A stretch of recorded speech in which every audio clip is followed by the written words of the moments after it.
Sorry for the break, boys and girls. My cat, Grayling, decided she also wanted to hear the story. So,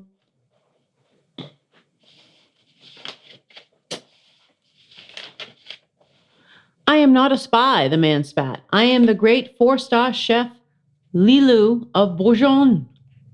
Ronaldo is my sous-chef.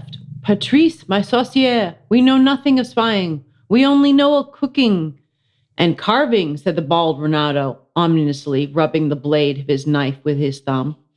Why are you standing there? Chef Lilou barked at his staff. Get those children. As the saucier and the sous-chef charged past, Chef Lulu turned Stanley horizontally, tucked him under his arm like a loaf of French bread, and started up the steps after everyone else. What is an American flat boy like you doing in this part of the world? He said, his arm tight around Stanley. Just visiting, Stanley gulped. The chef snorted. Is that so? Well, I have been trying to visit La Abuela for 9 years, he said, except no one knows where she lives. Isabel screamed as, halfway up the pyramid, Patrice the saucier grabbed her by the waist and hoisted her in the air, her legs kicking furiously. 9 years away from my restaurant, Chef Lilou continued. 9 years in pursuit of perfection. But today, my persistence pays off. Because you and your friends know where La Abuela lives, don't you? She lives on top of this pyramid. You led us right to her. Someone whistled behind them. Chef Lilou swung around, and Stanley swung with him. It was Carmen del Junco. Bonjour, madame, Chef Lilou began smoothly. I do not think this is your pyramid, Carmen said calmly. I do not think this is your country, and I do not think that is your flat boy. She came toward them. Chef Lilou gave a signal. The other spies dropped the children they were holding and charged back down the steps towards Carmen. Carmen did nothing. Nothing, that is to take one, except to take one very small step to the left, and then to the right, and then wiggle her hips ever so slightly. The sous-chef and the saucier lunged, but missed her completely. Oomph! Ow! Adios, Carmen said as they tumbled down the steps. Only Chef Lilou remained. With Stanley under his arm, Carmen stepped toward them. Please, madame, come no closer, the chef said, brandishing the upper half of Stanley's body in an attempt to ward her off.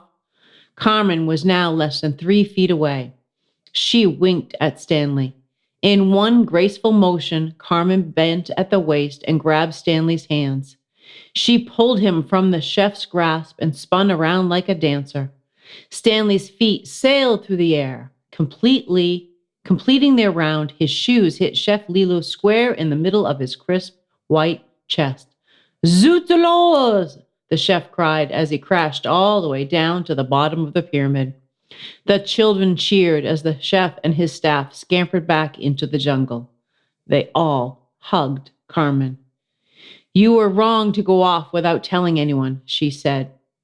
She repeated herself in Spanish so that Isabel, Esteban, and Felipe would understand. Isabel's eyes welled up with tears. Now you must return home. I will take Stanley from here.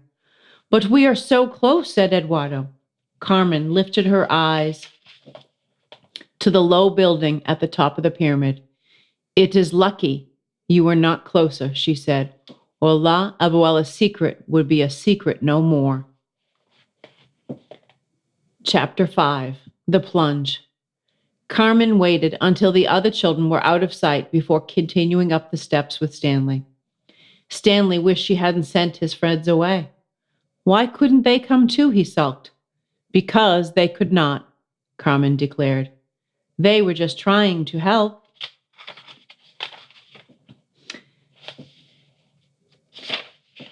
Stanley said.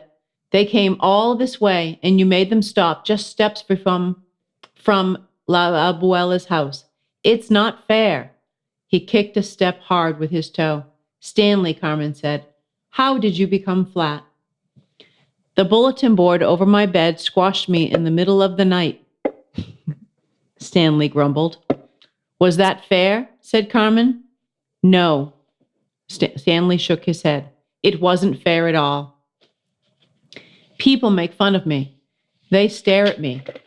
Sometimes I wish it had been my brother Arthur. Carmen nodded thoughtfully. Together, they climbed the last step. Stanley took a moment to straighten himself and flatten his hair before stepping inside to meet La Abuela. Hello? Stanley called, leaning through the archway. Hola, La Abuela? His voice echoed from one end of the building to the other. It was empty. There wasn't any furniture. Where is she? Stanley said. Carmen walked across the floor. She turned to face Stanley, her silhouette framed by an archway, identical to the one they had entered. When I was your age, Carmen said, only boys were matadors. Even then, I knew I wanted to fight bulls. I cried very much because it was not fair. It was not fair that I was a girl. It was not fair that I had this body. But then someone very wise told me a secret. And now I will tell you that secret to you. It is not what you have that matters, said Carmen. It is what you do with it. She beckoned for Stanley to come and look. Stanley gasped. There were no steps down the other side of the pyramid. In fact, there was no other side to the pyramid at all. There was only a cliff that dropped from this side of the building like a huge wall, all the way down to a blue pool of water, far, far below. The green of the jungle made a blanket over the land. Stanley felt as if he could see for miles. So where does La Abuela live? He said. I don't know, said Carmen. What? No one has ever been able to go beyond this point to find her. I know only that the water leads to her. But how are we supposed to get down to the water? We are not, said Carmen. You are. Stanley was speechless. Carmen's dark eyes twinkled. What are you going to do with what you have, Stanley? Stanley peered over the edge. He could not float down like a kite because there was no wind. And this was nothing like Niagara Falls, which had been an accident in any case. In a flash, Stanley knew what he had to do. He took several big steps back. Buena suerte, Carmen whispered. Good luck. He took 3 deep breaths. And then he ran and dived over the edge.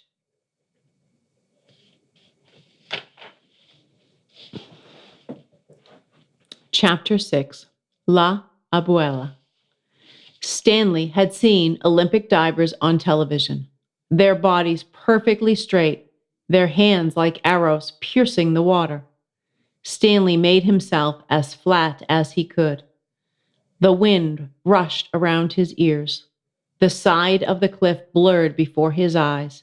He barely made a splash. Stanley shot toward the bottom of the water like a bullet. Suddenly, he noticed an underwater cave to his left, swarming with fish. He went for it.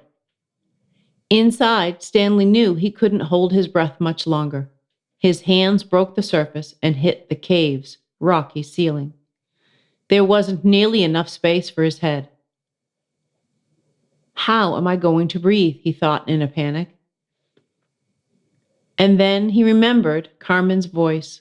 What are you going to do with what you have? Stanley swung himself into a back float. His flat body barely rose above the surface. The ceiling of the cave was inches from his nose. He gulped the air hungrily. A current began pulling him along. It started gently and then got faster. Soon, Stanley felt like he was riding a water slide, except it was pitch dark and all the sides were covered with sharp rocks. The current rose to a roar. He swung into the wall and scraped his leg. Stanley cried out. Whoosh! he shot out of the cave. Stanley found himself in a calm, clear pool of water, shallow enough that he could stand. Around the pool was a small field of herbs, planted in rows, and at the edge of the field was a tiny cottage. Stanley walked ashore, careful not to step on any of the plants. He was about to knock on the door when it opened. A very small, very old woman stood before him. Stanley swallowed hard.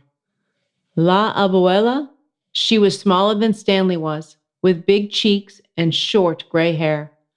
She wore a colorful dress and a patterned scarf around her neck. She looked at him curiously.